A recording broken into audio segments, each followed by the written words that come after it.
Audio 7 पुस्तक का नाम महापुरुषों के अविस्मरणीय जीवन प्रसंग भाग 1। संपादक ब्रह्मवर्चस्व। बुद्ध जीवन के कुछ अन्य प्रेरक प्रसंग। अपने भीतर सुख की खोज। उस समय भगवान बुद्ध श्रावस्ती की मृगार माता के पूर्णाराम प्रसाद में विश्राम कर रहे थे। प्रवास और परिव्राजन के नैरंतर्य के कारण उन्हें थकावट अनुभव हो रही थी। मृगार माता ने उनकी देखरेख और सेवा का पूरा प्रबंध कर दिया था। मृगार माता विशाखा का किसी उद्योग से संबंधित कोई काम कौशलराज प्रसेनजीत के यहाँ अटका हुआ था। उसके कारण उन्हें चैन नहीं मिल रहा था। सोचा यह था कि तथागत की उपस्थिति में वह कुछ धर्म चर्चा लाभ लेंगी, पर वह तो बना नहीं। वह दूसरे ही दिन प्रसेनजीत के पास पहुंची। प्रसेनजीत ने इस बार भी टाल मटोल कर दी। विशाखा वहां से निराश लौटी। दोपहर की चिलमिलाती धूप में वैसे ही विशाखा सीधे भगवान बुद्ध के पास पहुंची और उन्हें प्रणाम कर खिन्न बदन एक ओर बैठ गई। अंतर्यामी तथागत हंसे और बोले, विशाखा, इसीलिए कहता हूँ कि अपनी इच्छाएं बढ़ानी नहीं, कम करनी चाहिए। इच्छाओं की पूर्ति में जो पराधीनता है वही दुख है। विशाखा ने कहा, तो फिर भगवान, ऐसा भी कोई उपाय है जिससे अपनी इच्छाएं कम की जा सके? बुद्ध ने उत्तर दिया, हाँ, अवश्य है। यदि हम सुख की खोज अपने भीतर करने लगें तो इच्छाओं की निस्सारता आप प्रकट होने लगेगी। योग्यता की परख। युवक अंकमाल भगवान बुद्ध के सामने उपस्थित हुआ और बोला, भगवान, मेरी इच्छा है कि मैं संसार की कुछ सेवा करूं। आप मुझे जहां भी भेजना चाहें भेज दें, ताकि मैं लोगों को धर्म का रास्ता दिखाऊं। बुद्ध हंसे और बोले, तात, संसार को कुछ देने के पहले अपने पास कुछ होना आवश्यक है। जाओ, पहले अपनी योग्यता बढ़ाओ, फिर संसार की भी सेवा करना। अंकमाल वहां से चल पड़ा और कलाओं के अभ्यास में जुट गया। बाण बनाने से लेकर चित्रकला तक, मल्ल विद्या से लेकर मल्लाकारी तक उसने जितनी भी कलाएं हो सकती थी उन सब का 10 वर्ष तक कठोर अभ्यास किया। अंकमाल की कला विशारद के रूप में सारे देश में ख्याति फैल गई। अपनी प्रशंसा से आप प्रसन्न होकर अंकमाल अभिमान पूर्वक लौटा और तथागत की सेवा में जा उपस्थित हुआ। अपनी योग्यता का बखान करते हुए उसने कहा, भगवान, अब मैं संसार के प्रत्येक व्यक्ति को कुछ न कुछ सिखा सकता हूँ। अब मैं 24 कलाओं का पंडित हूँ। भगवान बुद्ध मुस्कुराए और बोले, अभी तो तुम कलाएं सीख कर आए हो, परीक्षा दे लो, तब उन पर अभिमान करना। अगले दिन भगवान बुद्ध एक साधारण नागरिक का वेश बदलकर अंकमाल के पास गए और उसे अकारण खरी खोटी सुनाने लगे। अंकमाल क्रुद्ध होकर मारने दौड़ा तो बुद्ध वहां से मुस्कुराते हुए वापस लौट पड़े। उसी दिन मध्याह्न 2 बौद्ध श्रमण वेश बदलकर अंकमाल के समीप जाकर बोले, आचार्य, आपको सम्राट हर्ष ने मंत्री पद देने की इच्छा की है, क्या आप उसे स्वीकार करेंगे? अंकमाल को लोभ आ गया। उसने कहा, हाँ हाँ, अभी चलो। दोनों श्रमण भी मुस्कुरा दिए और चुपचाप लौट आए। अंकमाल हैरान था, बात क्या है। थोड़ी देर पीछे भगवान बुद्ध पुनः उपस्थित हुए। उनके साथ आम्रपाली थी। अंकमाल जितनी देर तथागत वहां रहे, आम्रपाली की ही ओर बार बार दिखता रहा। बात समाप्त कर तथागत आश्रम लौटे। सायंकाल अंकमाल को बुद्धदेव ने पुनः बुलाया और पूछा, वत्स, क्या तुमने क्रोध, काम और लोभ पर विजय की विद्या भी सीखी है? अंकमाल को दिन भर की सब घटनाएं याद हो आई। उसने लज्जा से अपना सिर झुका लिया और उस दिन से आत्मविजय की साधना में संलग्न हो गया। सर्वोपरि शक्ति क्या है? पत्थर की एक बड़ी चट्टान को देखकर शिष्य ने बुद्ध से पूछा, भगवान, क्या इस चट्टान पर किसी का शासन संभव है? पत्थर से कई गुनी शक्ति लोहे में होती है, इसलिए लोहा पत्थर को तोड़कर टुकड़े टुकड़े कर देता है। भगवान बुद्ध ने शिष्य की जिज्ञासा को शांत करते हुए उत्तर दिया, तो फिर लोहे से भी कोई वस्तु श्रेष्ठ होगी? शिष्य ने प्रश्न किया, क्यों नहीं, अग्नि है, जो लोहे के अहम को गलाकर द्रव्य रूप में बना देती है। अग्नि की विकराल लपटों के सम्मुख किसी की क्या चल सकती होगी? केवल जल है जो उसकी उष्णता को शीतल कर देता है। जल से टकराने की फिर किसमें ताकत होगी? प्रतिवर्ष बाढ़ तथा अतिवृष्टि द्वारा जन और धन की अपार हानि होती है। ऐसा क्यों सोचते हो वत्स? इस संसार में एक से एक शक्तिशाली पड़े हैं। वायु का प्रवाह जलधारा की दिशा बदल देता है। संसार का प्रत्येक प्राणी वायु के महत्व को जानता है, क्योंकि इसके बिना उसके जीवन का महत्व ही क्या। जब वायु ही जीवन है, फिर इससे अधिक महत्वपूर्ण वस्तु के होने का प्रश्न ही नहीं उठता। अब भगवान बुद्ध को हंसी आ गई। उन्होंने कहा, मनुष्य की संकल्प शक्ति द्वारा वायु भी वश में हो सकती है। मानव की यह शक्ति ही सबसे बड़ी है। धर्माचरण का मर्म। इंद्रप्रस्थ के राजा धनंजय के घर अति प्राचीन काल में बोधिसत्व ने एक बार पुत्र रूप में जन्म लिया था। पिता के मरने पर वे सिंहासनारूढ़ हुए। उनकी न्यायनिष्ठा और दानशीलता की ख्याति समस्त जम्बू द्वीप में फैल गई। प्रजा धर्मशील थी और सुखी थी। कलिंग देश में उन्हीं दिनों अनावृष्टि के कारण दुर्भिक्ष पड़ा। प्रजा क्षुधित और रुग्ण होकर मरने लगी। जिनसे बन पड़ा वे देश छोड़कर भाग गए। प्रजा के दुख को देखकर कलिंगराज बहुत दुखी हुए और देश के विज्ञजनों को बुलाकर दुर्भिक्ष निवारण का उपाय पूछने लगे।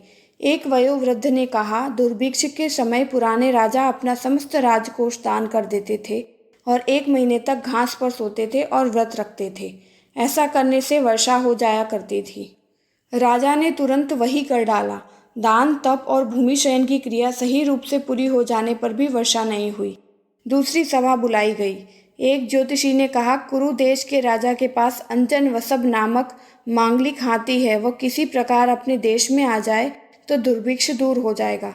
कलिंग नरेश ने उस हाथी की याचना के लिए दूत भेजे। उदार कुरुराज ने वह प्रार्थना स्वीकार कर ली और तत्काल हाथी दान में दे दिया। मंगल गज आ तो गया पर वर्षा इससे भी ना हुई। तीसरी सभा बुलाई गई। उसमें बहुत विवेचना के पश्चात निष्कर्ष निकला कि इंद्रप्रस्थ में कभी दुर्भिक्ष नहीं पड़ता। वहाँ की प्रजा धर्माचरण करती है और सदा सर्वसुखी रहती है। हमारे देश में अधर्माचरण बढ़ गया है, अस्तु दुर्भिक्ष पड़ा। हमें इंद्रप्रस्थ नरेश से धर्माचरण के नियम पूछने चाहिए। उन्हें स्वर्ण पटल पर लिखाकर मंगाना चाहिए और प्रयोजनों को उन्हें पालन करने के लिए बाधित करना चाहिए, तभी वर्षा होगी। कलिंग नरेश ने 8 ब्राह्मणों का दल इंद्रप्रस्थ भेजा। नरेश ने लिखवाया, निष्ठुर मत बनो, बिना परिश्रम का धन मत लो, छल और दंभ मत करो, स्नेह सौजन्य बरतो, संयम बरतो और प्रसन्न रहो। इतना लिखा देने पर राजा को संदेह हुआ कि यह नियम अपूर्ण हो सकते हैं। धर्म तत्व को निर्देशक नहीं, उसके प्रयोक्ता ही जानते हैं। सो उन्होंने ब्राह्मणों को अपनी धर्मनिष्ठा माता के पास भेजा कि जो इसमें कमी हो उसे उनसे पूरी करा ले। ब्राह्मण मंडली राजमाता के पास पहुंची। राजमाता ने कहा, धर्माचरण के लिए सतत प्रयत्नशील रहने पर भी मुझसे भूल होती है, सो आप लोग उपराज के पास जाएं, वे मुझसे अधिक जागरूक हैं। उपराज ने भी अपनी प्रयत्नशीलता की बात तो कही, पर साथ ही यह भी माना कि अभी उन्हें बहुत कुछ सुधरना शेष है। इसलिए धर्म तत्व का विवेचन अधिकारी कर्तव्य निष्ठों से कराया जाए। इसके लिए मैं नहीं, विद्रुद अमात्य के पास वे पधारे। ब्राह्मण अमात्य के पास पहुंचे। अमात्य डंडे में रस्सी बांधकर खेतों की लंबाई चौड़ाई नाप रहे थे। इस प्रयास में उनके पैरों से एक मेंढक कुचलकर मर गया। वे खिन्न बैठे। ब्राह्मण दल ने उनसे अपना अभिप्राय व्यक्त किया। अमात्य बोले, आप देखते नहीं, मैंने कर्तव्य पालन के साथ साथ बरती जाने वाली सतर्कता में चूक कर दी। प्रमादी तो अधार्मिक होता है। मैं धर्म शिक्षा का अधिकारी कहाँ रहा। आप सुधार सारथी के पास जाइए, वह बिना प्रमाद के धर्माचरण करने में प्रख्यात हैं। सारथी ने अपनी भूलें बताते हुए कहा, सही चाल से चलने पर भी मैंने एक बार घोड़ों को द्रुत गति से दौड़ाने के लिए चाबुक बरसाए थे और यह ध्यान में नहीं रखा था कि इससे उन्हें कितना अनावश्यक कष्ट होगा। जिसकी सहानुभूति में न्यूनता है वह धर्मोपदेश क्या करे। आप अनाप श्रेष्ठी के पास जाएं, वे माने हुए धर्मात्मा हैं। अनाब ने ताजी घटना सुनाई जिसमें उन्होंने राज्य का कर भाग चुकाए बिना खेत से खुद कच्चा अन्न भूनकर खा लिया था। खाते समय यह ध्यान नहीं रखा था कि कर चुकाने के बाद ही खाना चाहिए। फिर भला मैं धर्म शिक्षा कैसे दूं? उपदेश तो वह करे जो आचरण में खरा हो। आप विरोचन अमात्य के पास जाएं, वे इसके अधिकारी हैं। महाअमात्य मुंह लटकाए बैठे थे। उनके जिम्मे किसानों के उपार्जन का छठा अंश राज्य कर के रूप में नापना था। कल एक किसान के अनाज की ढेरी उन्होंने नापी थी। विभाजन की मध्य रेखा बनाने के लिए उन्होंने थोड़ा सा अनाज चिन्ह प्रतीक के रूप में रख दिया था। नाप पूरी होते होते वर्षा आ गई। महाअमात्य ने वह चिन्ह प्रतीक वाला अन्न जल्दी से उठाकर राज्य भाग में डाल दिया और वह राज्य कोष में जमा हो गया। वे सोच रहे थे इस भूल से राजा को अनुचित लाभ मिला और किसान के साथ अन्याय हुआ। जब मुझे न्याय के लिए भेजा गया था उसमें पूर्ण सतर्कता बरतनी चाहिए थी। ब्राह्मणों को उन्होंने अपनी भूल बता दी और कहा, आप सुधीर द्वारपाल के पास जाएं। द्वारपाल ने ब्राह्मणों की बात सुनी और एक घटना सुनाई। राज दरबार में एक युवक अपनी बहन को लेकर किसी न्याय प्रयोजन के लिए आया था। वे हंसते हंसते जा रहे थे। मैंने उन्हें व्यभिचारी समझा और कटु शब्दों में डांटा। जब उन लोगों ने अपने संबंध बताए तो मुझे दुख हुआ कि बिना पूरी बात जाने मैंने केवल संदेह के आधार पर क्यों खोटी मान्यता बना ली। आप ही बताएं कि जिसका आचरण संदिग्ध हो वह शिक्षा कैसे दे। आप चंद्रवती वैश्या के पास जाएं। वैश्या ब्राह्मणों की बात सुनकर रुआसी हो गई। उसने सुनाया, एक परदेशी युवक ने सहस्त्र मुद्रा देकर मुझे 1 वर्ष प्रणय क्रिया के लिए अनुबंधित कर लिया। अचानक उसे स्वदेश लौटना पड़ा। 3 वर्ष तक मैंने उसकी प्रतीक्षा की। जब कुछ पता न चला और भूखी मरने लगी तो दूसरे युवक का अनुबंध स्वीकार कर लिया। अब इस सोच में पड़ी हूँ कि कहीं प्रथम युवक के साथ मैं विश्वासघात तो नहीं कर बैठी, मेरा धर्माचरण नष्ट तो नहीं हो गया। ऐसी असमंजस युक्त मनस्थिति में किस प्रकार आपको कुछ परामर्श दूं। ब्राह्मण इन सबके कथन का सार अपने मन में जमाकर राजा के द्वारा लिखाए गए निर्देशों वाले स्वर्ण पटल समेत कलिंग देश चल पड़े। राज्यसभा में उन्होंने समस्त विवरण सुनाया और कहा, धर्माचरण की मोटी मर्यादा तो इस पटल पर लिखी है। उनका मर्म रहस्य यह है कि हर व्यक्ति अपने आचरण की गहरी समीक्षा करे, सुधार के लिए सचेष्ट रहे, विनम्र बने और अपनी अपेक्षा दूसरों को श्रेष्ठ माने। कलिंग राज ने स्वर्ण पटल पर लिखी मर्यादाओं के साथ साथ ब्राह्मणों द्वारा परखे गए धर्म रहस्य भी जोड़ दिए और उन्हें पालन करने के लिए प्रजा को मनाया। जैसे ही धर्माचरण का पालन आरंभ हुआ वैसे ही विपुल वर्षा होने लगी और दुर्भिक्ष मिट गया। सतयुगी सुव्यवस्था का आधार बन गया। निर्भयता श्रेयस की जननी। वाराणसी के जंगलों में एक खरगोश रहता था। जितना छोटा था उसका शरीर अन्य जीव जंतुओं की तुलना में, उससे भी छोटी थी उसकी बुद्धि। एक दिन मध्याह्न समय बेल पादप की छाया में वो विश्राम कर रहा था। भोजन से पेट भरा था और इसलिए उसे नींद भी आ गई और निद्रावस्था में उसने एक भयंकर स्वप्न देखा। स्वप्न में शायद वह किसी भवन के नीचे सोया था और वह देख रहा था कि भवन की छत फट पड़ी है और उसके मलबे तले वह दबता जा रहा है। यह स्वप्न देखकर भयभीत हो जाग उठा। उसका मुंह आकाश की ओर तो था ही, सीधी दृष्टि आकाश पर गई और उसने सोचा, कभी यह आकाश फट पड़े तो। स्वप्न की तंद्रा में तो वह था ही और हृदय भी भयग्रस्त। सो सचमुच ही लगने लगा कि आकाश फट पड़ा है। तभी भयानक तेज हवा चली और बेल के वृक्ष से एक फल टूटकर जमीन पर गिरा। उसकी जो आवाज़ हुई उसने खरगोश की इस आशंका की पुष्टि कर दी कि आकाश फट पड़ा है। वस्तु स्थिति को जानने के लिए न तो उसने अपनी आजू बाजू देखा और न कुछ विचार ही किया, एकदम से भाग खड़ा हुआ। आत्मरक्षा के लिए वह किसी ऐसे स्थान पर जा छुपने की कोशिश में था कि जहां उसके प्राण बच जाएं और वह सुरक्षित भी रह जाए। वह इस प्रकार डरकर भाग रहा था कि पीछे तो क्या अगल बगल में अपना सुरक्षित स्थान देखने की भी हिम्मत नहीं जुट पा रही थी। इस प्रकार बेतहाशा भागते हुए देखकर उसके कुछ साथियों को भी बड़ा आश्चर्य हुआ। कुछ ने रोककर पूछना चाहा कि क्या बात है, परंतु खरगोश के पास रुकने का समय कहाँ था। भागते भागते ही उसने कहा, अरे मूर्खों, रुकने की बात कह रहे हो तो अभी पता चल जाएगा कि क्या हुआ। पीछे आसमान फट पड़ा है, अभी सब दबकर मर जाओगे। मैं तो किसी तरह सुरक्षित स्थान की तलाश कर रहा हूँ ताकि अपने प्राण बचा सकूं। इतना सुनना था कि उसके साथियों ने भी बिना कोई सोच विचार किए उस खरगोश के पीछे भागना शुरू किया। थोड़ी दूर बाद मिला हरिणों का झुंड। हरिणों ने पूछा, भाइयों, आप सब लोग इस तरह घबराकर क्यों भाग रहे हो। घबराकर नहीं मित्रों, अपनी जाति और अपने प्राणों की रक्षा के लिए भाग रहे हैं। भागते हुए खरगोशों में से एक ने कहा, पीछे आसमान फट पड़ा है और सारी पृथ्वी के प्राणियों पर विपत्ति आ पड़ी है। हिरण भी भागने लगे। नदी के किनारे पहुंचे तो हाथियों ने भी उसी प्रकार पूछा जिस प्रकार अन्य खरगोशों तथा हिरणों ने पूछा था, और वे भी वस्तु स्थिति पर कोई विचार किए बिना ही भागने वालों के उस झुंड में जा मिले। इसी प्रकार धीरे धीरे बारहसिंगे, लोमड़ी, गेंडे, नीलगाय, चीते और भेड़िए भी इन भागने वालों के काफिलों में शरीक हो गए। भागते भागते जब यह मंडली एक पहाड़ की घाटी में पहुंची तो उस घाटी की एक गुफा में विश्राम कर रहे वनराज सिंह की आंखें खुल गई। सिंह ने भागते हुए प्राणियों को रोका और पूछा तो कारण का पता चलने पर वनराज की हंसी छूट पड़ी।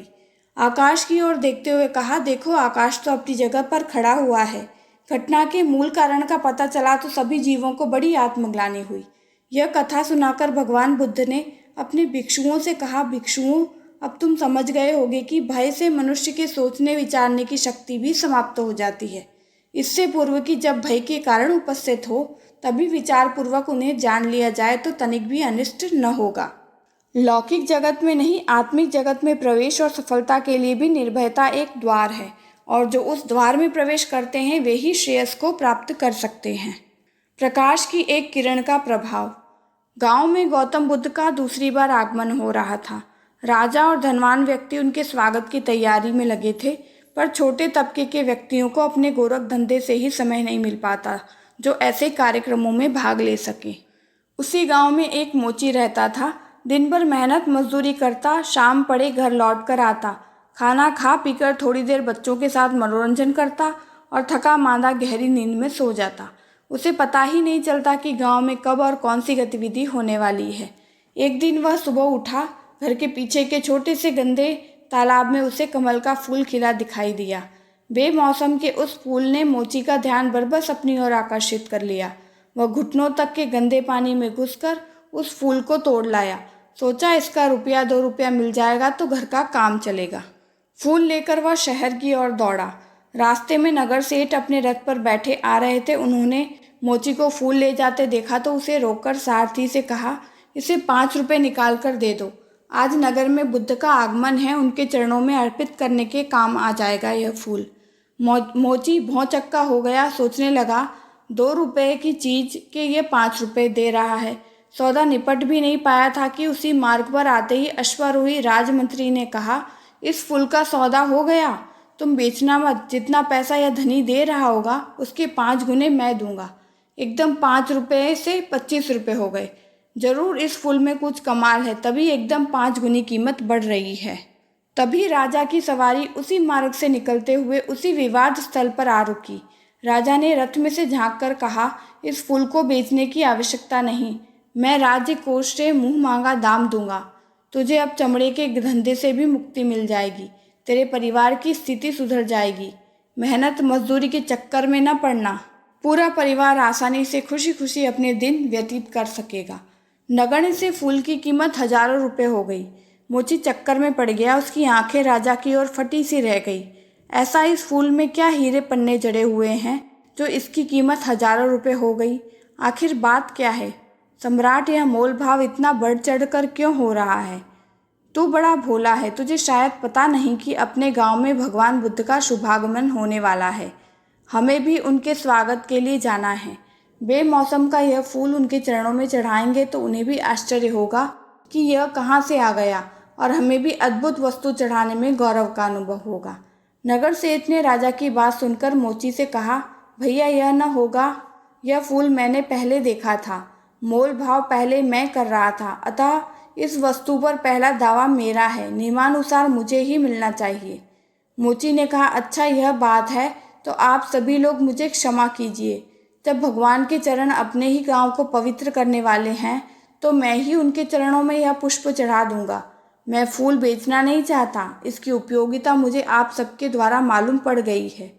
शाम को व्यक्तिगत चर्चा के समय बुद्ध को नगर सेठ, मंत्री तथा राजा ने दिन में घटी वह घटना सुनाई। एक निर्धन मोची, जिसे 2 समय भरपेट खाने को भोजन नहीं मिलता, लाखों रुपए पर ठोकर मार कर फूल बेचने से इनकार कर देता है। बुद्ध को सारी घटना समझने में देर न लगी। तब तक वह मोची भी दर्शनार्थियों की भीड़ में दिखाई देगा। आगे बढ़कर उसने पुष्प चढ़ाया, चरणों में माथा झुकाकर हाथ जोड़े, दूर एक और खड़ा हो गया। बुद्ध ने कहा, आज इस फूल के तेरे पास कई ग्राहक थे और मुंह मांगा दाम देने को तैयार थे, फिर तो यह फूल बेच देना चाहिए था। भगवान, संसार में धन संपत्ति ही सब कुछ नहीं है, इससे भी बढ़कर कुछ और है जो आपके दर्शन तथा सत्संग से अभी मिल गया। यह लाभ संपत्ति के द्वारा तो प्राप्त नहीं किया जा सकता।